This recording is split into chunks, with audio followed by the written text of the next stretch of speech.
아멘. 박수 치고 시작하겠습니다. 자, 오늘은 18강 시대 A, B, C, D, E, F, G, H, I, J, 그 다음 K죠. K. J가 뭐였죠? 본거지. 지저스 아니고 로케이션. 아니고 J가 뭐였냐고 지난 시간 J가 아, 제이. 사마리아의 경고만 아는데. 제이콥 우물이었죠. 오케이. 머리가 한 주셨더니 다 야곱이 제이콥 우물이었죠. 네. 그 J였죠. 그러니까 어떻게 되게 사마리아만 기억되는 거죠? 그러니까 이제 그 이니셜을 자꾸 기억하고 그 이니셜을 해서 연상하는 걸 자꾸 습관을 들여야 돼요. 야곱의 우물. 그렇죠. 제이콥 웰. 예. 그 야곱의 우물이죠. 네. 그러니까 계속 그 연상을 해야 돼. 야곱의 우물을 생각하면서 사마리아 여인과 예수님이 만나서 이렇게 지금 이 공부가 그건 거예요. 그러니까 그렇게 알파벳 첫 글자로 해가지고 그 신약의 순서를 사건들을 기억하는 거죠. 그리고 그 전에 뭐였어요? 아이가 뭐였어요? 면담. 그러니까 그렇죠. 면담, 인터뷰. 누구랑 면담? 니고데모. 이렇게 이제 자꾸 연결을 시키는 훈련. 네. 예, 그게 중요해요. 자, 오늘은 K. 킨이라 그래. 친척을 킨이라 그러나 봐요. 킨. 예. 킨, 친척. 자, 오늘은 친척에 대해서 한번 말씀을 나누겠습니다. K-I-N. 친척. 자, 그러면 이제 우리가 친척이다 그러면 어떤 내용이겠어요? 친척과 관련된 내용이겠죠. 그러니까 저렇게 주제를 잡았겠죠. 만약에 여러분께서 어릴 때부터 잘 알고 지낸 친구나, 그러니까 오랜 세월 어릴 때부터 뭐 유치원 때부터 시작해서 한 20, 30년을 같이 봐왔던 친구가 그 친구가 남자든 여자든 간에 어느 날 여러분 앞에 와서 야 친구야 내가 너한테만 내가 비밀을 하나 얘기해 줄 텐데 내가 사실은 하늘에서 내려온 천사야. 그러면 뭐라 그러겠어요? 이게 미친나? 밥 잘 먹고 왜 헛소리 하나 이러겠죠. 안 그래요? 왜? 지금까지 자기가 봐온 모습의 친구는 천사라고 생각할 수 없을 정도로 어떻게 해요? 평범한 삶을 살았던 건데 그냥 똑같이 자기랑 똑같이 밥 먹고 자고 놀고 친구들 그도 부모 있고 다 똑같은 학교 다니고 똑같은 삶을 살았는데 그렇게 한 20, 30년이 지나고 나서 어느 날 귀에다 대놓고 야 내가 사실은 너한테 말 안 했는데 나 하늘에서 내려온 천사야 이러면은 미쳤나 그러고 정신병원 보내야 되겠다 이렇게 얘기하겠죠. 자 오늘 예수님께서 마가복음 6장 3절에서 4절을 보면은 예수님께서 고향으로 가서 제자들하고 가서 거기서 회당에서 자기가 메시아라고 사람들에게 가르쳤습니다. 그랬더니 사람이 막 그 얘기를 들으니까 놀라가지고 이 사람이 어디서 이런 것을 얻었느냐, 이 사람이 받은 지혜와 그 손으로 이루어지는 이런 권능이 어찌 됨이냐라고 물었어요. 그러니까 예수님이 갑자기 나타나서 내가 메시아고 그 메시아 된 증거로 사람들을 고치고 병자들을 고치고 말씀을 선포하고 하니까 놀라는 거예요. 기적이 일어나니까. 그러면서 묻죠. 도대체 어디서 이런 것을 얻었느냐? 어디서 이런 걸 배웠느냐? 궁금한 거죠. 사람들은 궁금해했죠. 그때 뭐라고 얘기하냐면 이 사람이 마리아의 아들 목수가 아니냐, 요셉의 아들 목수가 아니냐, 야고보와 요셉, 유다와 시몬의 형제가 아니냐, 그 누이들이 우리와 함께 여기 있지 아니하냐 하고 예수를 배척한지라. 이 말이 뭐예요? 그러니까 쟤는 메시아가 아니고 그 마리아 아들 목수 아니야? 그러면서 그 형제 야고보 형제 아니야? 그러면서 야 뭐 저거 뭐 그 누이들도 우리하고 여기 같이 지내는데 지가 무슨 어디서 왔어? 지가 나온 데는 뻔한데 나사렛이라는 동네인데 그런 인물이 무슨 메시아라는 거야 하면서 예수를 거부하기 시작하죠. 그때 예수님께서 뭐라고 얘기하시냐면 예수께서 이러시되 선지자가 자기가 고향과 자기 친척과 자기 집 외에서는 존경을 받지 못함이 없느니라 하시며 이 말은 뭐예요? 말이 좀 꼬였죠. 친척들한테 존경을 못 받는다. 자기 집 친척을 못 받는다. 그러니까 예수님이 마지막에 5절에 이렇게 얘기해요. 거기서는 아무 권능도 행하실 수 없어 다만 소수의 병자에게만 안수하여 고치실 뿐이었다. 예수님이 능력이 없어서 안 고쳤을까요? 권능이 없어서? 아니죠. 믿지 못하기 때문에. 여러분, 이적의 핵심은 예수 그리스도가 메시아임을 뭐 어떤 거예요? 믿게 하는 거죠. 이게 핵심이에요. 이게 핵심이에요. 이적의 핵심은 바로 이 믿음, 믿게 하는 거, 믿음이에요. 그래서 이 믿음이 없으면 결코 치유, 회복, 이적 없다는 거죠. 예. 지금 여기서도 예수님도 믿지를 못하니까 권능해봐야 아유 예수 마리아 아들 요셉 아들이 뭘 하겠어? 저 나사렛 출신의 그냥 목수가 뭘 하겠어? 이렇게 생각하는 사람들한테는 절대 기적이 안 일어난다는 거예요. 그래서 오늘도 그런 일이 있죠. 많은 목사님들이 안수를 해주는데 고침 받는 사람이 있고 고침 안 받는 사람들이 있어요. 어떤 사람이냐? 고침을 받는 사람은 내가 이렇게 안수를 받고 기도를 받으면 낫겠다는 믿음을 가진 사람은 시간이 지나면 반드시 하나님은 고쳐요. 그리고 저 목사님에게 내가 안수 받으면 내가 고침 받겠다는 신뢰와 믿음이 있으면 고침을 받아요. 그런데 하세요. 하기는 고치기나 말기나 하여튼 일단 받아는 볼게요.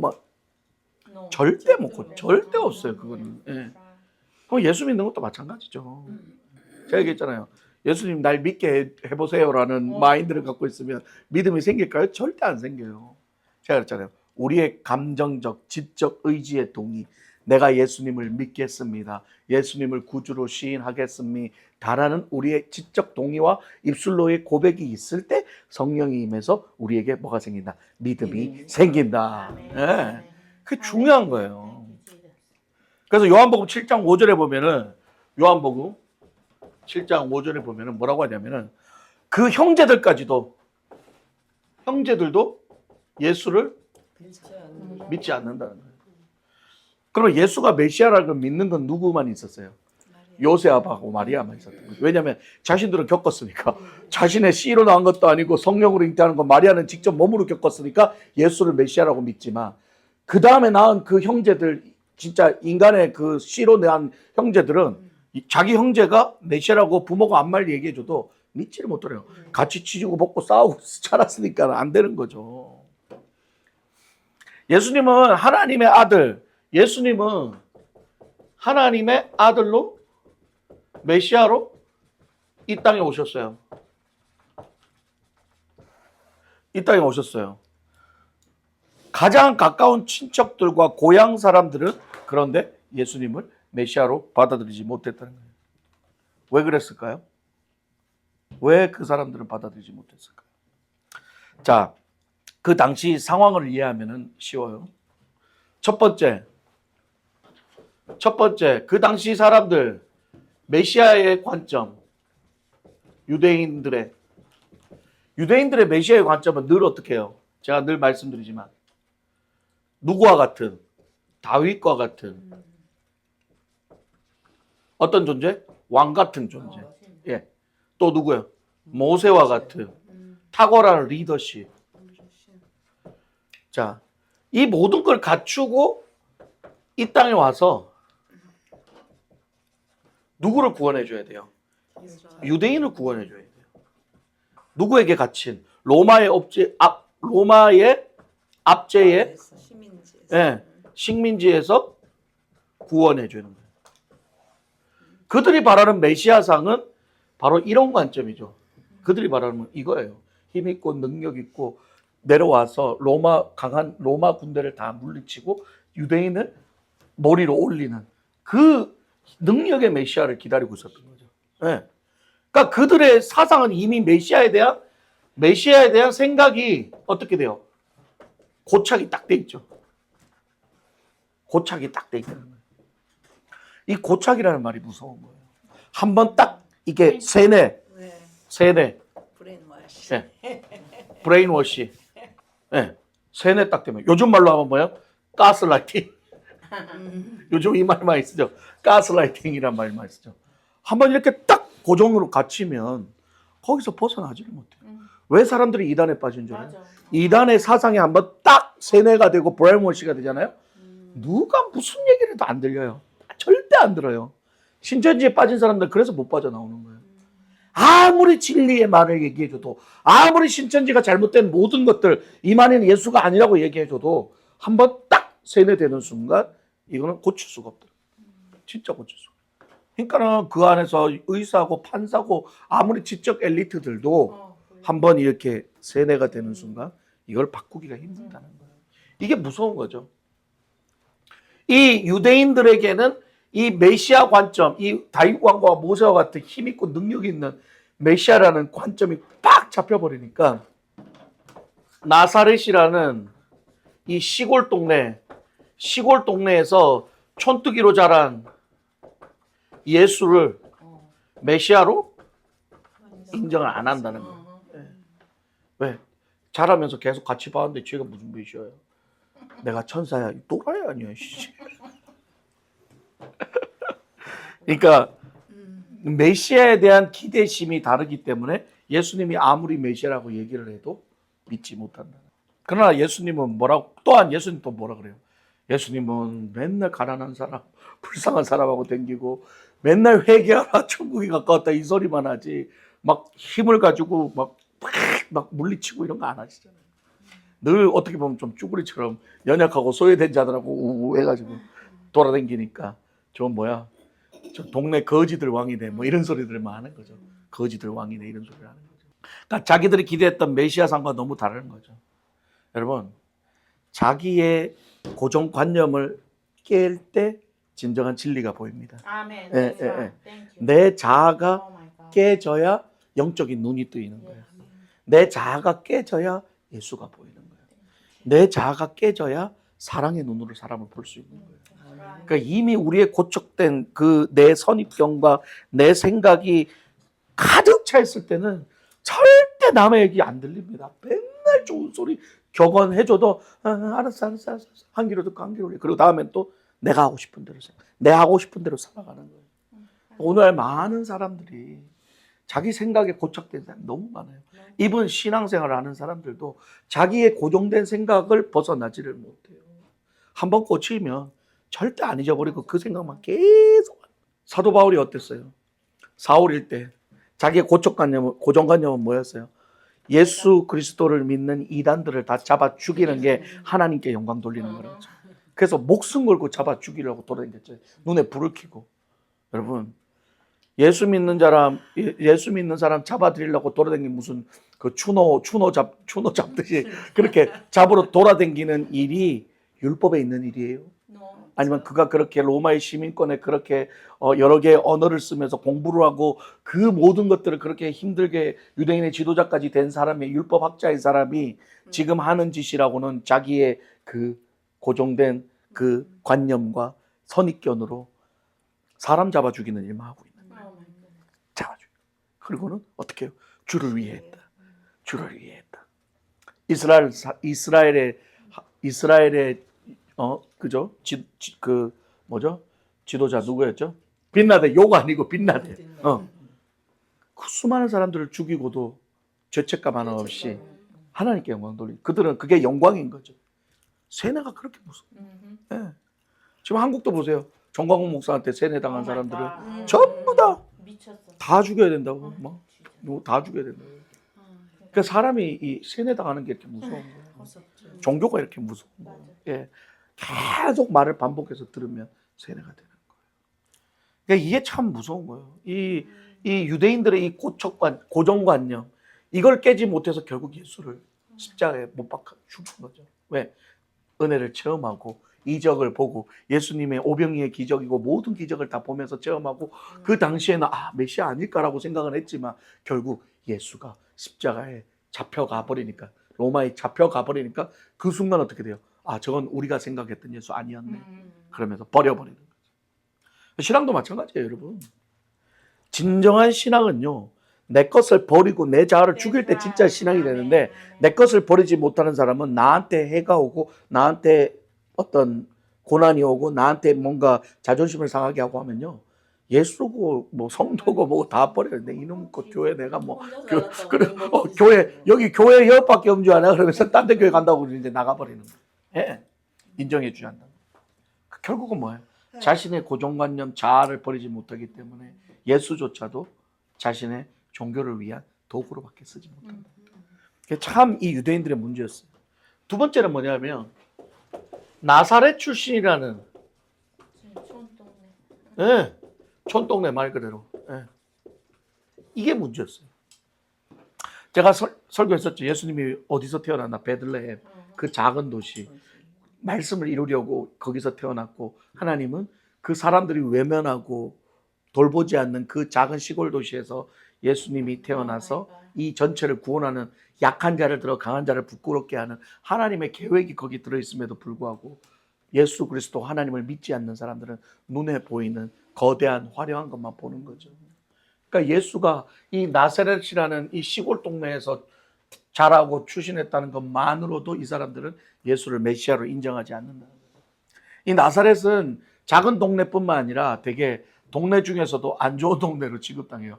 우리 동네도 좀 그런 소리 듣잖아요. 이 동네도 좀 안 좋다 이런 동네 그런 거와 똑같은 거예요. 그래서 이 동네 집값도 싸고 여기 뭐 그런 것처럼 나사렛도 좀 이렇게 못 사는 사람, 헐벗은 사람들이 사는 그런 동네예요.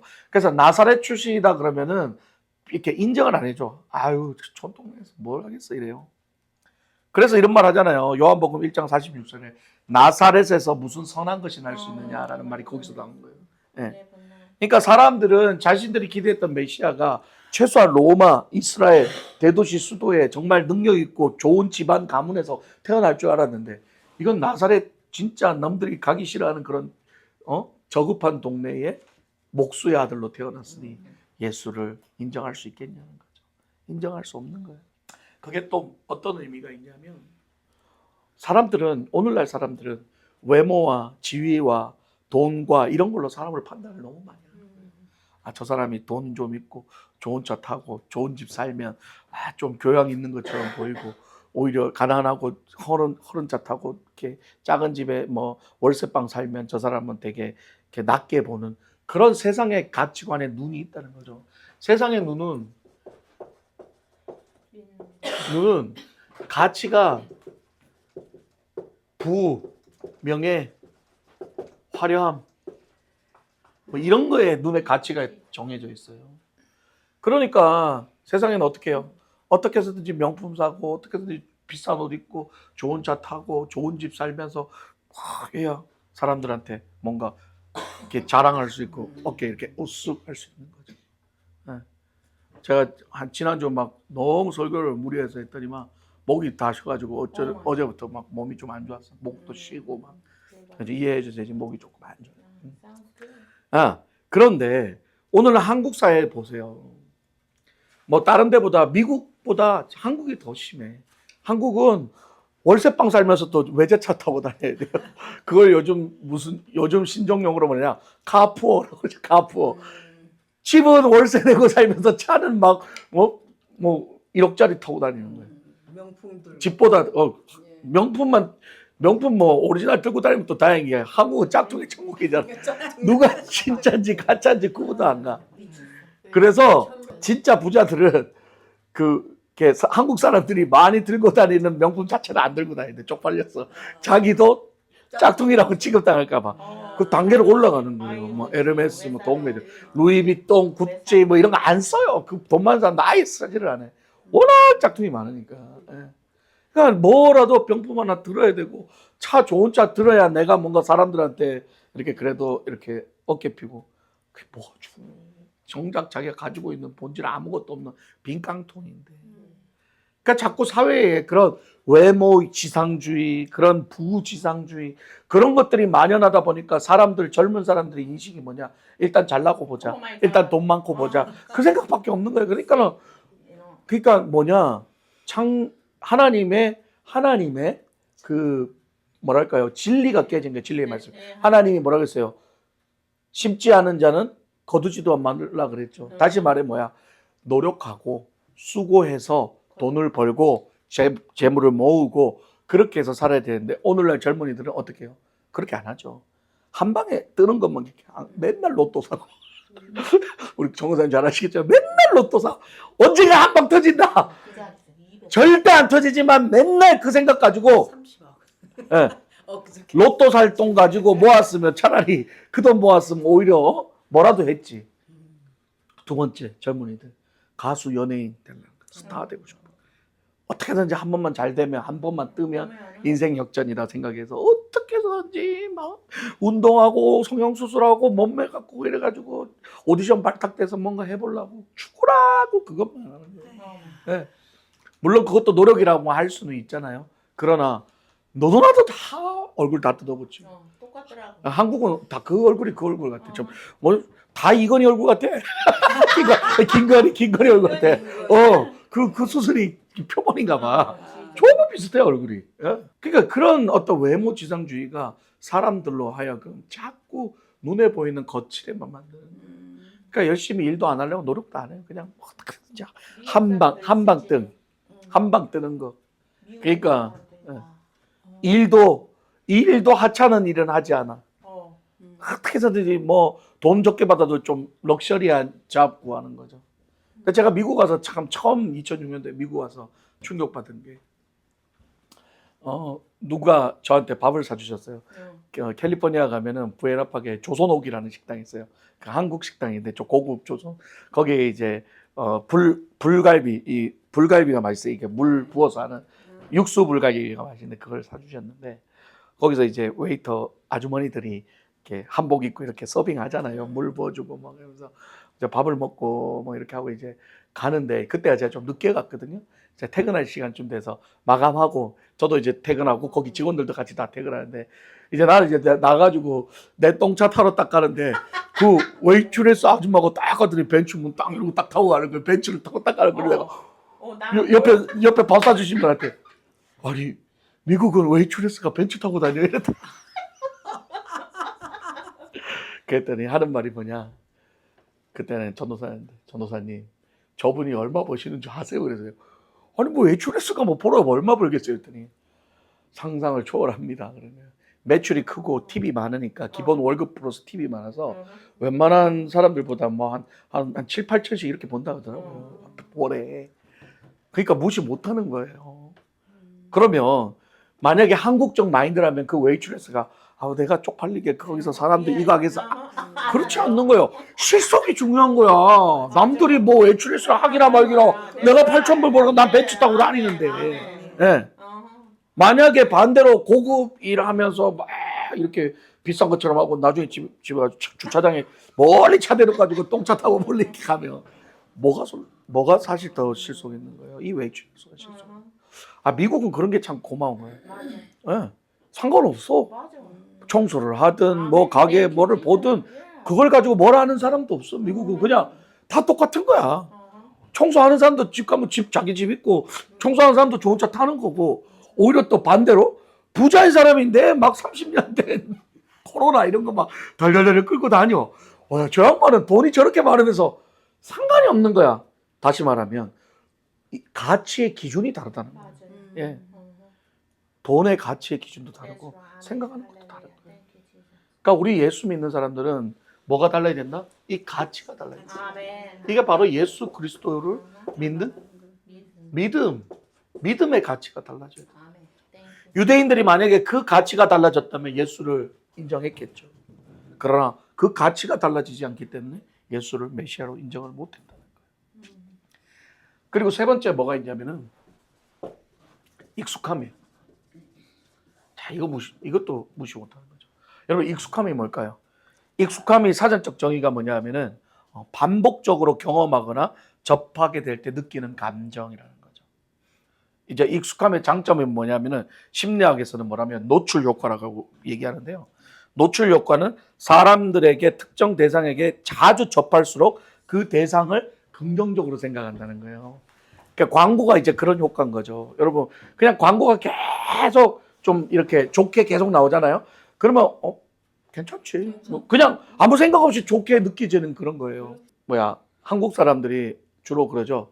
속이 더부룩하고 답답하면 뭘 마셔요? 사이다? 자, 사이다가 속이 더부룩 답답할 때 먹었을 때 이 인체에 어떤 소화에 효과를 주는 효과가 있냐 없나 그 과학적으로는 별로 없어요. 단 하나 그 소다의 그 가스가 이렇게 트롬해주게 하는 역할을 하는 거지만 그 외에 좋은 건 하나도 없어요. 당뇨 걸리죠. 설탕 많죠. 카페인 많죠. 그런데 우리는 소화 안 되면 사이다. 사이다는 뭐 이렇게 긍정적으로 생각하는 거예요. 이게 왜 그래요? 계속 듣고 보고 익숙해지니까 한국 사람은 밥 먹으면 항상 과일 먹고 디저트 먹잖아요. 그게 그렇게 안 좋대요. 맞아요. 커피는 모르겠는데 밥 먹고 나서 과일 먹는 거는 당을 폭발적으로 증폭시킨대요. 안 그래도 밥 먹고 당 올랐는데 거기다가 막 더 붙는 거지. 그래서 과일을 먹으려면 차라리 식후 전에 차라리 먹고 밥을 덜 먹어라 이렇게 얘기를 하는 거죠. 순서가 다른 거죠. 예. 그게 뭐예요? 우리가 늘 익숙해져 있으니까 우리는 그게 괜찮고 긍정적인 거라고 생각하지만 그게 어떻게 해요? 안 좋은 거죠. 네. 장점이자 단점인 거죠. 그러니까 이 익숙함의 단점이 또 뭐냐? 익숙함의 단점은 바로 오늘날로 말하는 이 스포일이에요. 스포일 됐다. 스포일 됐다. 예. 그러니까 이건 뭐냐? 지나친 익숙함이 이제는 새로운 도전도 싫고 뭘 하기도 싫고 그냥 유스투 돼서 그냥 쭉 가는 거예요. 아무것도 하기 싫어 그냥. 아이고 됐어 다 해봤어. 이게 위험한 거죠.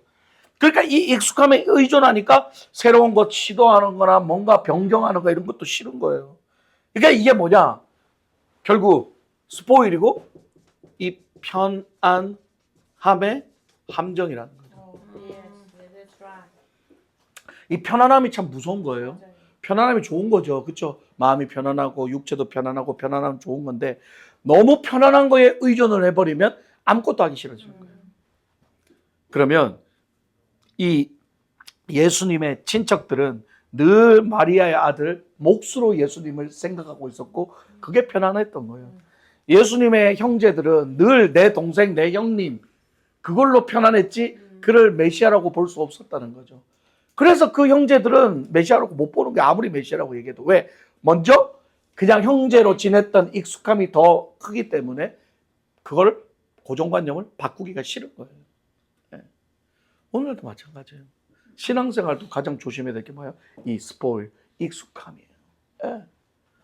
30년, 40년, 50년 신앙생활 하니까요. 어떻게 돼요? 물론 업앤다운이 있겠지만 이제 오래 생활하면요. 그냥 익숙해져요. 그냥 소위 말하는 습관적으로 주일 되면 교회 가야 되고 헌금해야 되고 때 되면 할 거 다 해야 돼요. 그게 뭔가 그냥 늘 하던 루틴으로만 하는 거예요. 늘 하다 보고 늘 사실 그래요. 요즘 같은 경우에는 유튜브가 발달해서 다른 교회 목사님 설교들도 이렇게 유튜브를 통해서 들리지만 사실 옛날에는 어떻게 했어요? 담임 목사님 설교 말고 딴 목사님 설교 들을 기회 거의 없어요. 부흥에 한번 와서 부흥사 설교 듣지 안 그러면 대부분 다 그렇죠. 대부분 다 30년, 40년 한 교회에서 신앙생활하면요. 그 담임 목사님 바뀌지 않으면 그 목사님 설교를 몇 년 들어요? 30년 들어요. 그러면 목사님도 그렇잖아. 처음에 20, 30대, 30대, 40대는 총칼 나가죠. 나이고 긴다 막 부흥하고 막 난리 나요. 근데 이 목사님 30년 설교해봐요. 나중에는 이제 한 개 또 한 거 같고 또 하고 했던 거 또 하고 했던 거 또 하고 그러니까 나중에 어떻게 돼요? 그 목사님 설교에는 은혜를 못 받기 시작합니다. 우리 목사님 저거 2년 전에 한 건데 또 안 해. 기억도 잘했어. 네? 하도 들으니까. 그렇게 되니까 어떻게 돼요? 은혜가 없어. 그러니까 충만함이 떨어지는 거예요. 그럼 어떻게 해요? 교회를 옮겨야 되나? 중요한 건 뭐예요? 하나님의 메시지는 늘 동일하게 떨어지는데 내 마음이 변한 거죠. 내 마음이 익숙해지고 편안해지고 스포일돼서 이제는 듣기 싫은 거죠. 여러분 한국 사람은 평생 먹는 게 뭐예요? 김치밥. 그렇죠. 김치밥이죠. 네. 김치밥 안 먹는 사람 있어요. 나이 80 먹어도 김치밥 안 먹어요? 먹죠. 근데 나이 80 먹어가지고 아유 이제 80년 밥 먹으니까 나는 이제 밥을 안 먹을게 하는 사람 어디 있어요? 그래서 먹잖아요. 왜? 이게 익숙하지만 또 이 밥이 귀한 걸 아니까. 네. 그러니까 귀한 줄 어떻게 알아요? 외국 나가보면 알죠. 외국 나가면 김치 없어 봐봐요. 막 난리가 나는 게 느끼해 죽겠다. 막 이탈리아 가가지고 스파게티에 오만상 느끼한 버터에 치즈에 빵 샐러드 그런 거 막 잔뜩 먹고 막 한 일주일 먹어봐봐. 밤에 맨날 어머 김치 먹고 싶어. 어머 고추장 먹고 싶어. 마찬가지인 거예요. 말씀도 맨날 들으니까 스포일되고 그러니까 은혜가 떨어지니까 아유 듣기 싫고 가기 싫고 유스도 되는.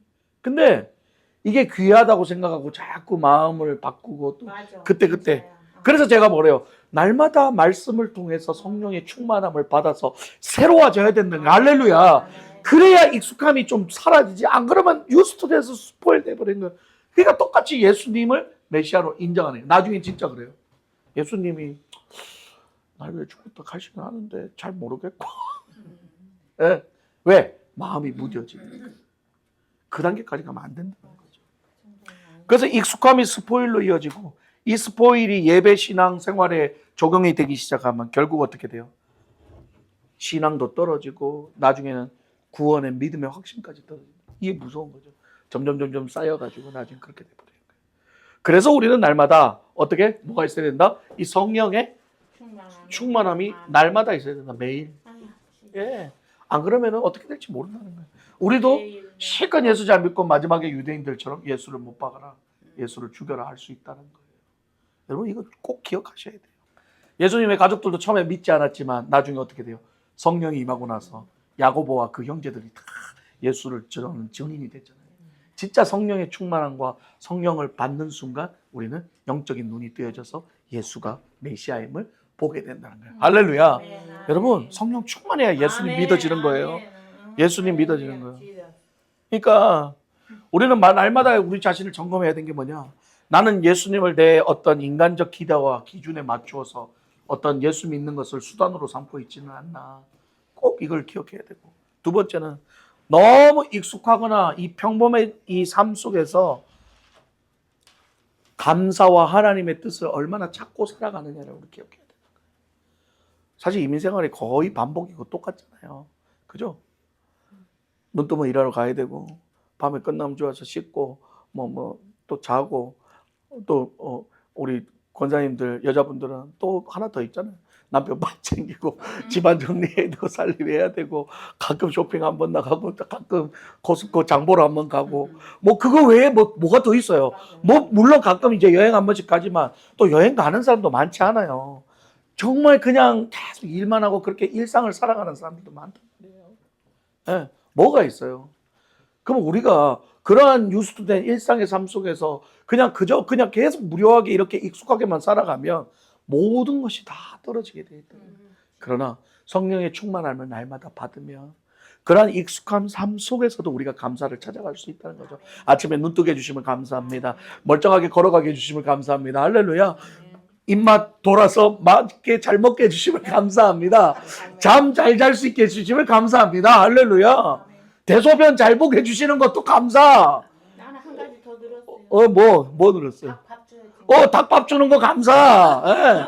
닭밥 주고 계란해서 사람들 또 즐겁게 감사. 먼 거리에도 올 수 있는 교회가 있으면 감사. 이 교회 목사 있게 해주시면 감사. 성도 있게 해주시면 감사. 좋은 성도 만나게 해주시면 감사. 늘 우리 삶 속에서 이렇게 일상에서 감사를 찾아낼 때에 우리의 성령의 충만함을 날마다 이루어 나가면서 기쁨으로 살아가게 된다는 거예요. 자, 결론 내리면 믿음은 눈에 보이는 조건, 배경에 의해서 결정되지 않는다. 아멘. 믿음은 하나님의 계시와 말씀에 순종하고 감사할 때 시작된다. 아멘. 이거예요. 네.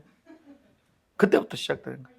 그래서 우리는 예수님을 거절했던 친척들, 예수님을 거절했던 유대인 고향 나사렛 사람들을 바라보면서 우리도 그러한 익숙함에 익숙해져 있지는 않는지, 우리도 지금 또 삶 속에서 평범한 삶 속에서 예수 그리스도를 인정하고 감사로 살아가는지 아니면 이런 삶 속에서 불평하고 살아간지를 돌아보면서 오늘 말씀처럼 진짜 믿음은 자꾸 눈에 보이는 거, 잡히는 거 이런 걸 바라는 것이 아니라 보이지 않는 하나님을 믿고 신뢰하며 보이지 않는 천국을 소망하며 살아가는 것이 바로 우리 크리스천의 삶인 줄 믿습니다. 아멘. 자, 마치겠습니다. 기도하고. 하나님 감사합니다. 오늘은 이 K 친척들, 자, 예수 그리스도를 배반했던 유대인들, 나사렛 사람들, 심지어 그의 형제들까지도 예수님을 배반하고 믿지 못했던 이유는 그들의 가지고 있던 고정관념, 선입견과 그리고 그들이 바라왔던 익숙함, 그것들이 오히려 예수를 믿지 못하고 자신들의 생각으로 끌고 나가게 했다는 것을 보았습니다. 하나님 아버지 우리 안에 그러한 익숙함이 없는지 돌아보게 하시고 정말 믿음으로 영적인 눈을 떠 보이지 않는 예수 그리스도를 바라보며 보이지 않는 하나님을 신뢰하며 보이지 않는 천국을 소망하며 하나님 말씀에 순종하고 나가는 우리 모두가 되게 해 주시옵소서. 거룩하시고 주 예수 그리스도 이름으로 기도드립니다. 아멘. 감사합니다.